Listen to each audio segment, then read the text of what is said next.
One of the aspects of my role as a middle school history teacher that I find less enjoyable is the rather uninspiring living history assignments assigned at the culmination of every school year.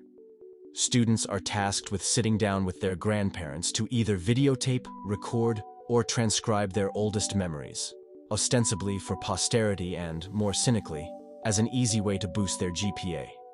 Having engaged in this practice for 17 years, my expectations for the latest round of projects were not high.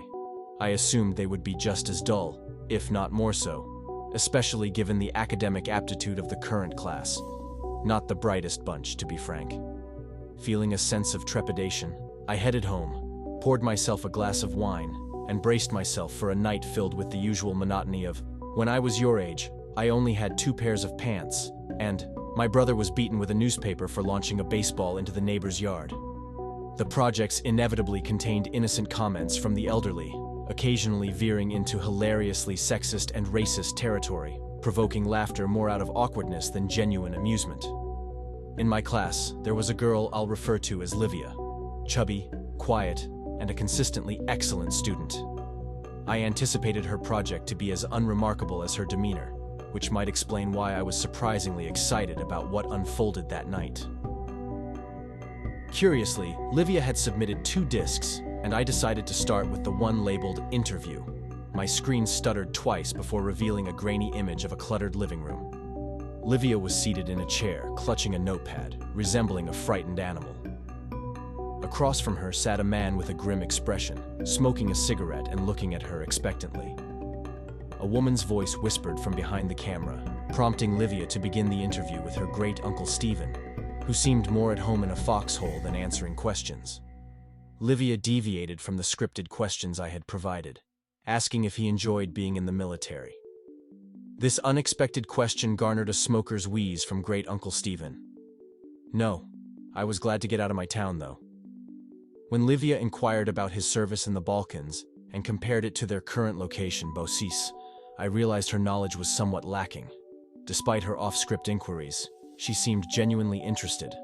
Although Livia's mother occasionally encouraged her to be more assertive, the interaction took an intriguing turn.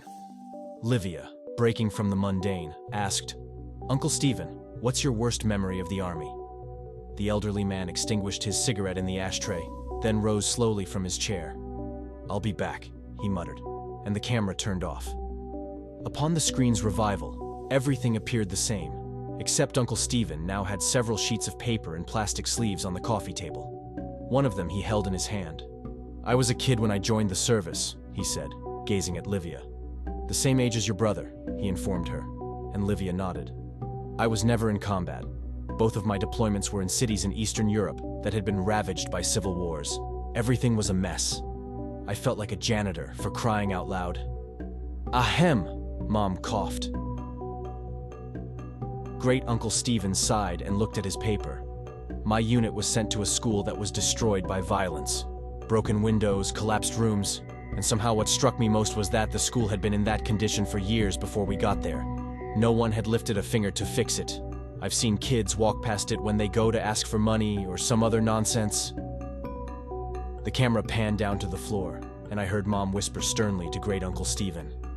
I couldn't make out what she was saying, but it wasn't hard to guess. "Do you want to hear the damn story or not?" I heard him growl in response. "Then you better let me tell it the way I want to tell it." "Mom," Livia hissed, "please stop interrupting." "Are you presenting this in front of the class?" "No, Mom. We're just presenting it to the teacher."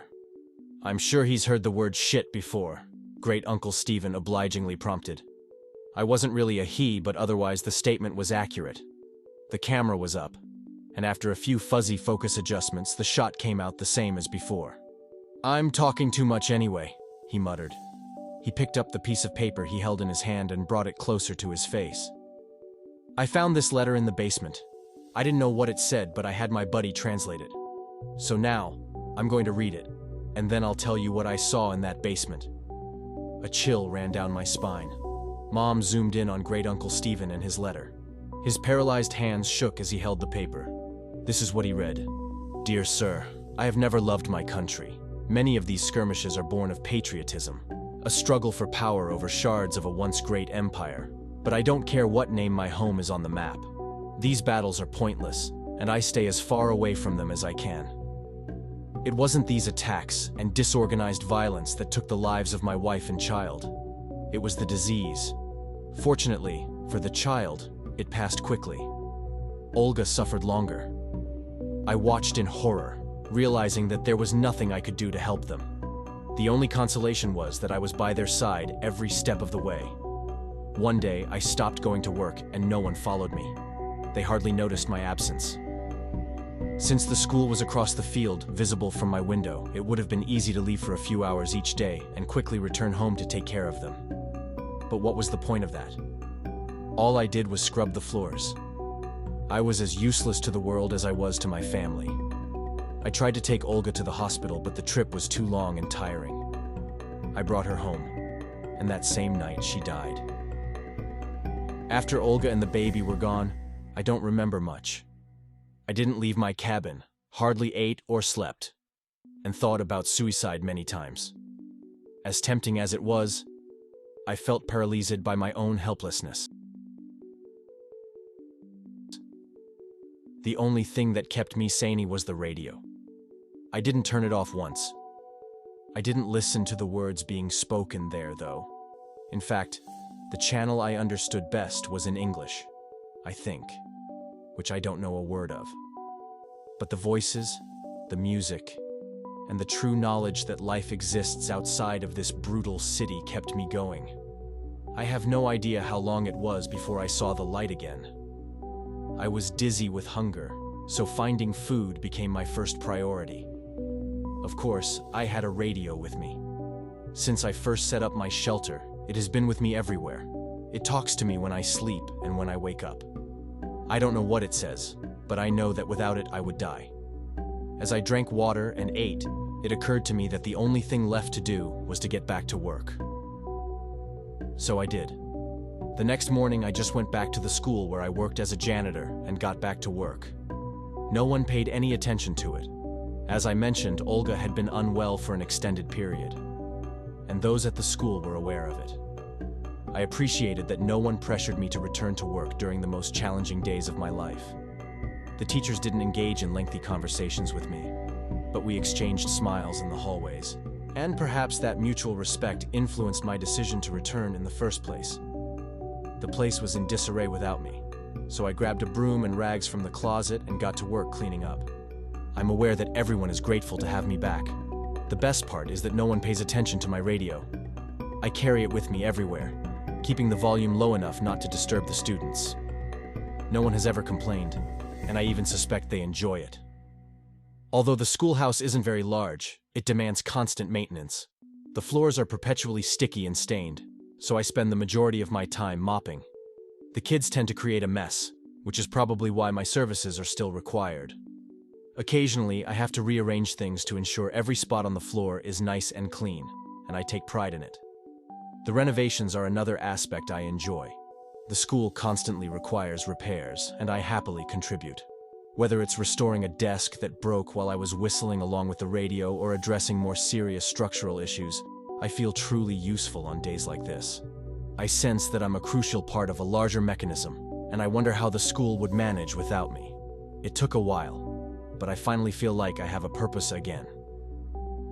There's a pantry behind the school filled with canned food. Instead of receiving payment, I'm allowed to take as much food as I need. This arrangement suits me fine. What would I do with the money anyway? I used to bring food to my house, just a field away from the school. But when I started sleeping in the basement, no one seemed to pay attention. This school holds a special place in my heart, and I can't leave it unguarded. When memories of my wife and child overwhelm me, I turn up the volume on the radio to drown out those thoughts. It has been a coping mechanism for me, except this morning, because this morning I woke up to dead silence. Continued in the next part.